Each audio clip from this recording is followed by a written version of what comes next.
Most welcome everyone. How are you? Are you fit and fine? मजा आ रहा है chemistry पढ़ने में? मैं आशा करता हूं कि आप लोगों को केमिस्ट्री पढ़ने में एंजॉय आ रहा होगा, मजा आ रहा होगा। एक एक टॉपिक पर बेटा हम लोग बेहतरीन चर्चा करते हुए चलेंगे।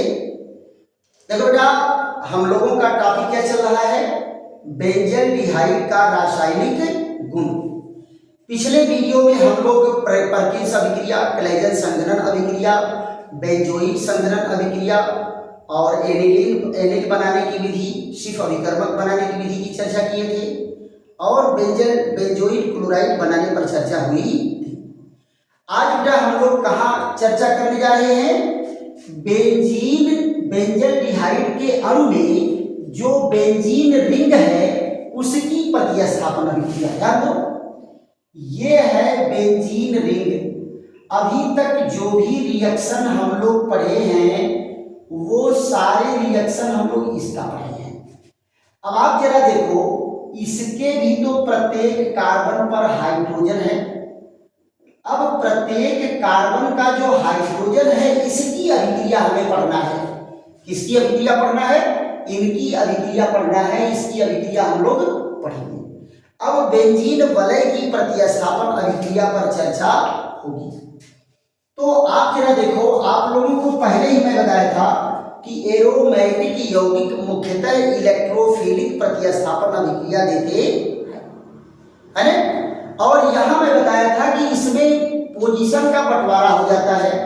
ये आर्थो पोजीशन होता है, ये मेटा पोजीशन होता है और ये पैरा पोजीशन होता है। ये भी मेटा पोजीशन होता है, ये आर्थो पोजीशन होता है। तो बेंजल्डिहाइड का जो एल्डो ग्रुप है ये बेटा इलेक्ट्रॉन को आकर्षित करता है। बेंजीन रिंग में से इलेक्ट्रॉन को आकर्षित करता है, यानी ऋणात्मक मेसोमेरिक प्रभाव डालता है। अगर बेटा मेसोमेरिक प्रभाव आपको समझ में नहीं आ रहा है तो मेसोमेरिक से संबंधित वीडियो मेरा पहले से पड़ा हुआ है। आप वहां जाकर के केवल डिमांड करिए मेसोमेरिक प्रभाव बाई राधेश्याम केमिस्ट्री वाले, अपने आप सामने आ जाएगा। मेसोमेरिक खूब बढ़िया से समझाया गया है, राइट। तो यहां पर हम लोग चर्चा क्या करेंगे कि बेंजीन वलय में ये आर्थो पैरा पर जुड़ेगा या मेटा पर जुड़ेगा। तो देखो बेटा, एल्डो ग्रुप जो है ये मेटा डायरेक्टिंग है। एल्डो ग्रुप क्या है? मेटा डायरेक्टिंग है। तो पहली चीज आप देखो, यहां पर क्या देखने के लिए मिलेगा? ये इनका जो प्रतिस्थापन अभिक्रिया है ये कैसा है? इलेक्ट्रोफिलिक प्रतिस्थापन अभिक्रिया होता है। इलेक्ट्रोफिलिक प्रतिस्थापन अभिक्रिया। दूसरी चीज, इसमें प्रभाव क्या पड़ता है? इसमें प्रभाव पड़ता है ऋणात्मक मेसोमेरिक प्रभाव। ऋणात्मक मेसोमेरिक प्रभाव पड़ता है। और दूसरी चीज क्या है? यहां पर जो एल्डो ग्रुप है ये CHO क्या है? ये मेटा निर्देशक समूह है। मेटा निर्देशक समूह है, यानी ये मेटा पोजीशन को डायरेक्ट करेगा, इंडिकेट करेगा कि आने वाला इलेक्ट्रोफाइल कहाँ जुड़ना है? मेटा पर जुड़ना है, न कि आर्थो और पैरा पर जुड़ना है। तो आइए पहले इसका मेसोमेरिक प्रभाव, इनकी हाइब्रिड रचना के बारे में जान लेते हैं कि ये मेटा पोजीशन पर कैसे इंडिकेट करता है। मेटा पोजीशन पर कैसे इंडिकेट करता है, इस पर हमारी आपकी चर्चा होगी। ध्यान दो बेटा, ये है बेंजल्डिहाइड। ये क्या है? बेंजल्डिहाइड है। यहां पर ये CO और ये H। अब जरा बताओ, ऑक्सीजन और कार्बन की अगर तुलना करेंगे तो ऑक्सीजन और कार्बन की तुलना में ऑक्सीजन ज्यादा विद्युत ऋणीय है, यानी साझे के इलेक्ट्रॉन को ऑक्सीजन अपनी ओर ज्यादा बल लगा के खींचे रहेगा। तो ऐसे कंडीशन में इसका इलेक्ट्रॉन इधर ट्रांसफर होता है, तो एक रचना ये बन जाती है बीच में, और यहां जरा देखो double bond double bond double bond में, तो ये हो गया O निगेटिव। अब जरा बताओ ये अपने ऊपर निगेटिव चार्ज ग्रहण किया कि नहीं किया है? नेगेटिव चार्ज अपने ऊपर उत्पन्न करके प्रभाव डाल रहा है, इसलिए इसको ऋणात्मक मेसोमेरिक प्रभाव कहते हैं। अब आप जरा देखो, एक बात आपको मैं बताया था कि अगर धन आवेशित कार्बन किसी कांजुगेट चेन से जुड़ा है, कांजुगेट चेन मतलब क्या है? Alternate double bond, alternate double bond से जुड़ा है। जैसे यहां देखो ये क्या है? Single bond double bond, single bond double bond, single bond double bond, single bond double bond, तो ये चेन क्या है? कांजुगेट चेन है। अब क्या करेगा? ये धन आवेश डबल बॉन्ड को एक स्थान पीछे खींचता है, तो एक स्थान पीछे खींचेगा तो डबल बॉन्ड कहां गया? कार्बन, और यहां देखिए यहां आ गया ये O निगेटिव डबल बॉन्ड यहां आ गया। अब ये देखो ये क्या है? धनावेश है, डबल बॉन्ड ऐसे। अब जरा देखो सिंगल के बाद डबल बॉन्ड इधर भी है, सिंगल के बाद डबल बॉन्ड इधर भी है, अगर यहां से खींचेगा तो ये रचना बन जाएगी, ये ऑक्सीजन इलेक्ट्रॉन देता तो ये बन जाएगा। अब यहां जरा देखो यहां से अगर खींचेगा तो ये आगे की रचना बन करके तैयार हो जाएगी। अब की बार धनावेश कहां गया? पैरा पोजीशन पर। कहां गया? पैरा पोजीशन पर। तो यहां जरा देखो ये ऑक्सीजन है ऋण आवेशित, यहां डबल बॉन्ड, और ये फिर देखो सिंगल के बाद डबल इधर है, सिंगल के बाद डबल इधर है, इधर से खींचेगा तो ये रचना बन जाएगी, इधर से खींचेगा तो ये रचना। अब यहां जरा देखिए ये डबल बॉन्ड, और यहां क्या है? O negative. अब की बार देखो फिर धनावेश कहां गया?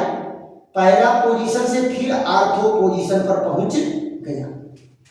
अब देखो सिंगल के बाद डबल इधर है, सिंगल के बाद डबल इधर है, इधर से खींचेगा तो ये रचना, और इधर से खींचेगा तो ये एक जोड़ा इलेक्ट्रॉन दे करके उसे अपने से जोड़ लेगा। अब आप जरा देखो तो ये इलेक्ट्रॉन जहां से चला था फिर वही अपने जगह पर पहुंच गए। क्लियर? तो ये होता क्या है? एक केक्यूले रचना से शुरू होता है और दूसरे केक्यूले रचना पर जाकर के रुकता है।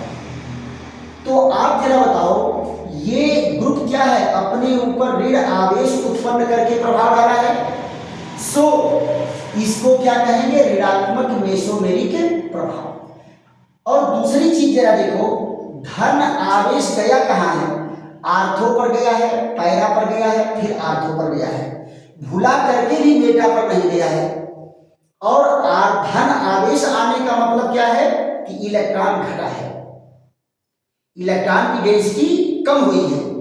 धन आवेश कब आएगा? जब इलेक्ट्रॉन कम होगा तब धन आवेश आएगा।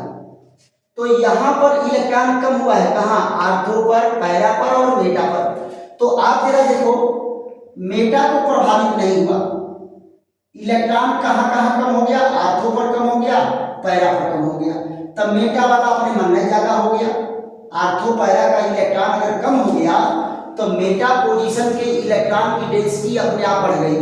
अच्छा अंदाज लगाओ, जहां आप खड़े हैं आपके अगल बगल वाले दोनों लोग अगर बैठ जाएं तो आपकी ऊंचाई बराबर होगी कि नहीं होगी? और जब वो लोग खड़े रहेंगे तो आपके बराबर रहेंगे, और वो लोग बैठ गए तो आप अपने मन में लंबे हो गए। तो वही चीज होता है कि आर्थो और पैरा पर जब इलेक्ट्रॉन की डेंसिटी कम होती है तब मेटा वाला अपने आप बड़ा हो जाता है, वहां इलेक्ट्रॉन डेंसिटी अपने आप बढ़ जाता है। तो ये सारे जो स्ट्रक्चर बन के तैयार हुए हैं, इस स्ट्रक्चर को क्या कहते हैं बेटा? Resonance structure. क्या कहते हैं? रेजोनेंस स्ट्रक्चर, या हिंदी में क्या कहेंगे? अनुनाद संरचना। क्या कहेंगे? अनुनाद संरचना। अनुनाद संरचना ये है, ये सारी रचनाएं क्या है? अनुनाद रचना है। और इनकी ओरिजिनल रचना क्या होती है? इन सारी अनुनाद रचनाओं की संकर रचना होती है, हाइब्रिड रचना होती है। हाइब्रिड रचना को कैसे दिखाते हैं? इस तरह से दिखाते हैं। इस पर क्या है? पार्शियल नेगेटिव चार्ज है, और यहां देखो डबल बॉन्ड जो है ऐसे डॉट डॉट करके दिखाते हैं। अब यहां जरा देखो धनावेश कहाँ आया? थोड़ा सा धनावेश यहाँ आया, थोड़ा सा धनावेश यहाँ आया, और थोड़ा सा धनावेश यहाँ आया।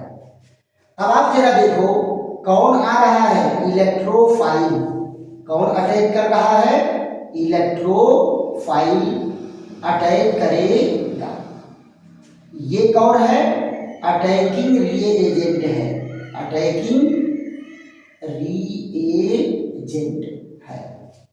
तो आप जरा बताओ क्या ये आर्थो पोजीशन पर जाएगा? आर्थो पोजीशन, ये भी धन है, ये भी धन है, तो धन धन में प्रतिकर्षण बल लगेगा, ये आर्थो पर नहीं जा सकता। क्या ये पैरा पर जाएगा? यहां भी धन धन में प्रतिकर्षण, पैरा पर भी नहीं जाएगा। तो इलेक्ट्रॉन इसको ज्यादा कहाँ मिला है? मेटा पर, इसलिए कहाँ जाएगा? मेटा पर जाएगा। इसीलिए एल्डो ग्रुप को क्या कहते हैं? Meta directing group. इसको क्या कहते हैं? मेटा डायरेक्टिंग ग्रुप कहते हैं। क्लियर? तो इस तरह से ये यहाँ बैठे बैठे ही इनको इंडिकेट कर दिया कि आप आर्थो पर नहीं जा सकते, आप पैरा पर नहीं जा सकते, कहाँ आपको जुड़ना है? मेटा पर जुड़ना है। इसीलिए इस ग्रुप को क्या कहते हैं?